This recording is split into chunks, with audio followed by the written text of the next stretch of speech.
Let's begin.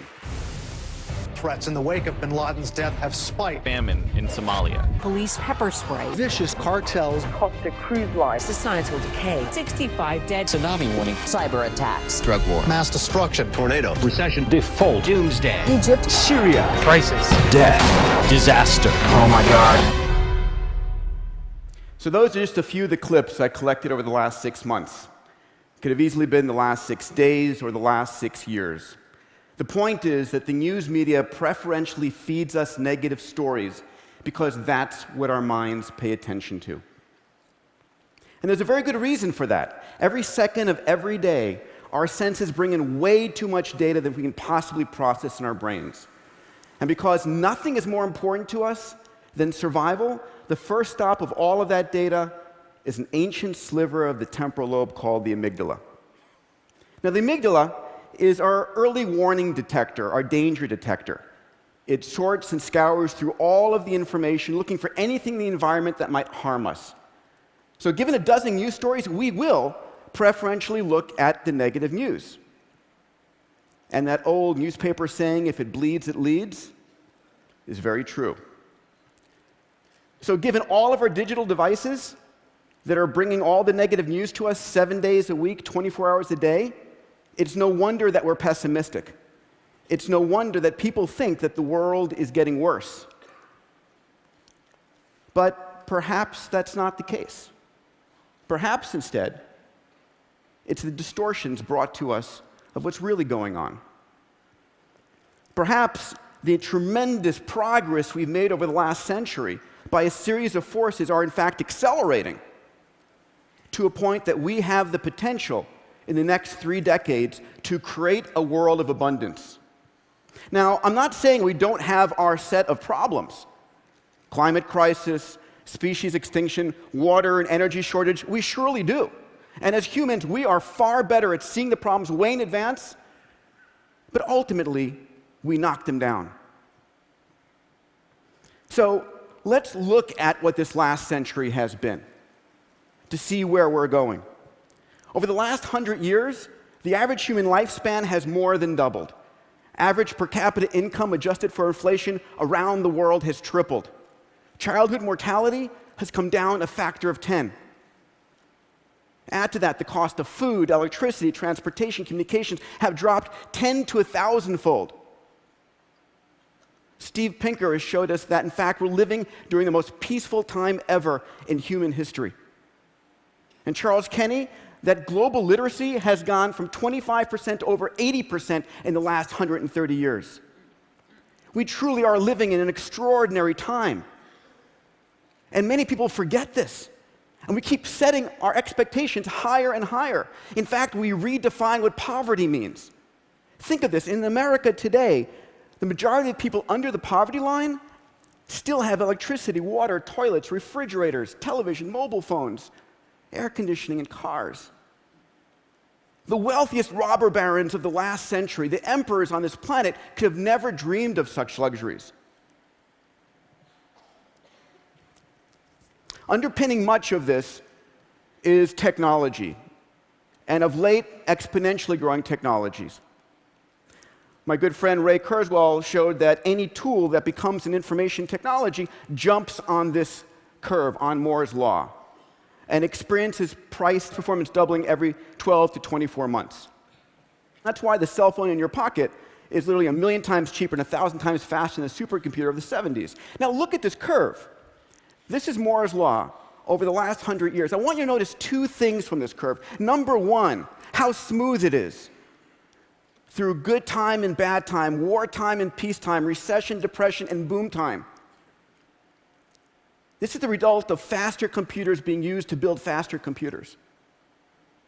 It doesn't slow for any of our grand challenges. And also, even though it's plotted on a log curve on the left, it's curving upwards. The rate at which the technology is getting faster is itself getting faster. And on this curve, riding on Moore's law, are a set of extraordinarily powerful technologies available to all of us. Cloud computing, what my friends at Autodesk call infinite computing, sensors and networks, robotics, 3D printing, which is the ability to democratize and distribute personalized production around the planet, synthetic biology, fuels, vaccines, and foods, digital medicine, nanomaterials, and AI. I mean, how many of you saw the winning of Jeopardy by IBM's Watson? I mean, that was epic. In fact, I scoured the headlines looking for the best headline in a newspaper I could, and I love this: Watson vanquishes human opponents. Jeopardy is not an easy game. It's about the nuance of human language. And imagine, if you would, AIs like this on the cloud, available to every person with a cell phone. 4 years ago here at TED, Ray Kurzweil and I started a new university called Singularity University. And we teach our students all of these technologies, in particular, how they can be used to solve humanity's grand challenges. And every year, we ask them to start a company or a product or a service that can affect positively the lives of 1 billion people within a decade. Think about that, the fact that literally a group of students can touch the lives of 1 billion people today.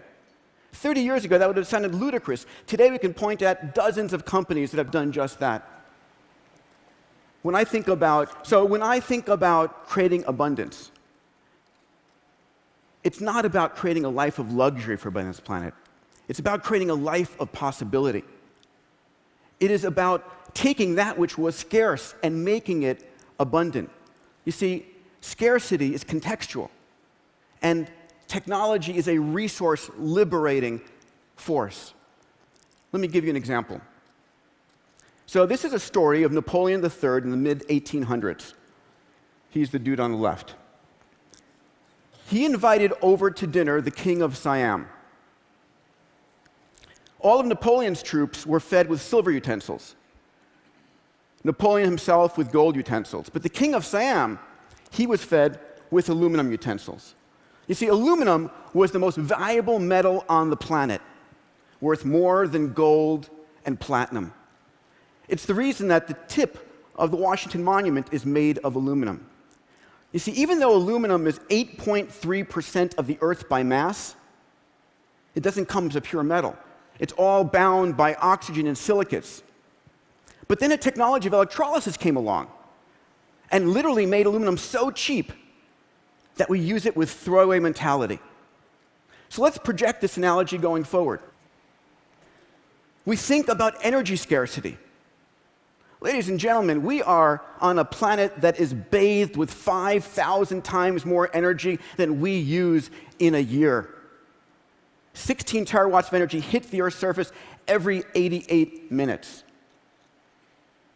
It's not about being scarce, it's about accessibility. And there's good news here.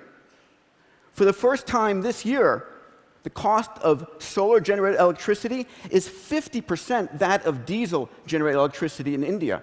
8.8 rupees versus 17 rupees. The cost of solar dropped 50% last year. Last month, MIT put out a study showing that by the end of this decade, in the sunny parts of the United States, solar electricity would be 6 cents a kilowatt hour compared to 15 cents as a national average. And if we have abundant energy, we also have abundant water. Now, we talk about water wars. Do you remember when Carl Sagan turned the Voyager spacecraft back towards the Earth in 1990 after it just passed Saturn? He took a famous photo. What was it called? Right, a pale blue dot. Because we live on a water planet. We live on a planet 70% covered by water. Yes, 97.5% is salt water, 2% is ice, and we fight over 0.5% of the water on this planet. But here, too, there is hope. And there is technology coming online not 10, 20 years from now, right now. There's nanotechnology coming on, nanomaterials. And the conversation I had with Dean Kamen this morning, one of the great DIY innovators I'd like to share with you, he gave me permission to do so. His technology called Slingshot, that many of you may have heard of, it's the size of a small dorm room refrigerator. It's able to generate 1,000 liters of clean drinking water a day out of any source, salt water, polluted water, latrine, at less than 2 cents a liter. The chairman of Coca-Cola has just agreed to do a major test of hundreds of units of this in the developing world. And if that pans out, which I have every confidence it will, Coca-Cola will deploy this globally to 206 countries around the planet. This is the kind of innovation, empowered by this technology, that exists today. And we've seen this in cell phones. My goodness, we're going to hit 70% penetration of cell phones in the developing world by the end of 2013. Think about it. That a Maasai warrior on a cell phone in the middle of Kenya has better mobile comm than President Reagan did 25 years ago. And if they're on a smartphone on Google, they've got access to more knowledge and information than President Clinton did 15 years ago. They're living in a world of information and communication abundance that no one could have ever predicted. Better than that, the things that you and I spent tens and hundreds of thousands of dollars for, GPS, HD video and still images, libraries of books and music, medical diagnostic technology, are now literally dematerializing and demonetizing into your cell phone. Probably the best part of it is what's coming down the pike in health. Last month, I had the pleasure of announcing with Qualcomm Foundation something called the $10 million Qualcomm Tricorder X Prize. We're challenging teams around the world to basically combine these technologies into a mobile device that you can speak to, because it's got AI, you can cough on it, you can do a finger blood prick, and to win, it needs to be able to diagnose you better than a team of board-certified doctors.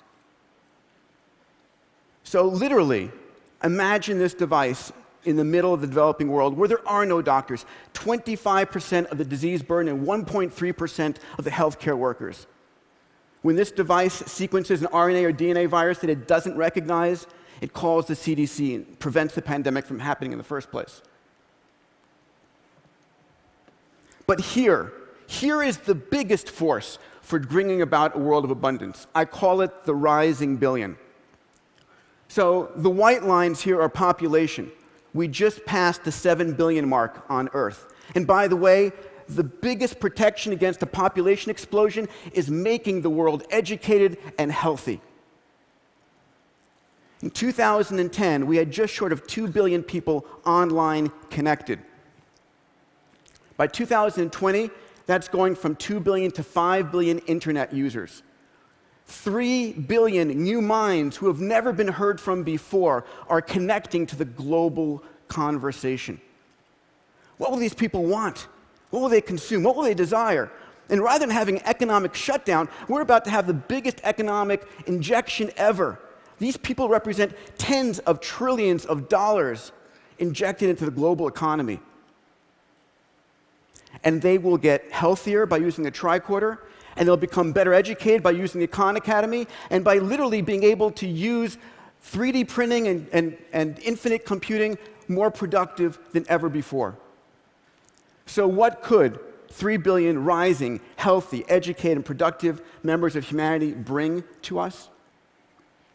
How about a set of voices that have never been heard from before? What about giving the oppressed, wherever they might be, the voice to be heard and the voice to act for the first time ever?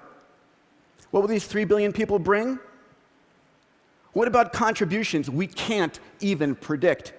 The one thing I've learned at the X Prize is that small teams, driven by their passion with a clear focus, can do extraordinary things. Things that large corporations and governments could only do in the past. Let me share and close with a story that really got me excited. There is a program that some of you might have heard of. It's a game called Fold It. It came out of the University of Washington in Seattle. And this is a game where individuals can actually take a sequence of amino acids and figure out how the protein is going to fold. And how it folds dictates its structure and its functionality. It's very important for research in medicine, and up until now, it's been a supercomputer problem. And this game has been played by university professors and so forth, and it's literally hundreds of thousands of people came online and started playing it, and it showed that, in fact, today, the human pattern recognition machinery is better at folding proteins than the best computers.